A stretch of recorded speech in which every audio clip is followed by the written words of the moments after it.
we are seated here talking about the security of our children. And those that have the privilege of reading the Freedom Charter, if you have not read it, you can just Google it. It's gonna give you the clauses that we have. You will understand that even the Freedom Charter, it is very clear that there shall be peace and security. If we are not going to look into the future of this country and this continent, then it would mean that we have failed those that have managed to deliver what we are enjoying today. Which is why we took a conscious decision that, as led by the Department of Telecoms and State Security, let's come up with a cyber policy that will make it a point that all those that are found guilty, they are punishable. But is that enough? To sit down, expose our children to them, and until such time that they commit the crimes, and then we say we're going to act.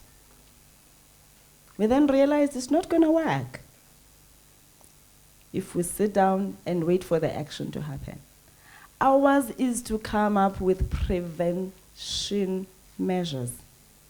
How do we make it a point that as we expose our children to this platform, as we seek to build this digital citizenry, but it happens in a safer environment? Therefore, as we are seated here, all those discussions and proposals, how do we make it a point that they find space, not just in government level, but even in private sector? Because the fight against child abuse, trafficking, pornography, and everything else comes in 3 cans. The I can, you can, and we can. We will never do it alone as government.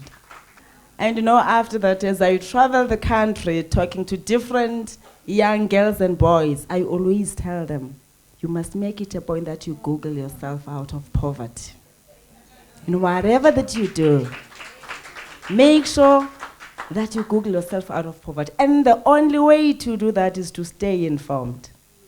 Because without that information, there's nothing you can do to get yourself out of poverty.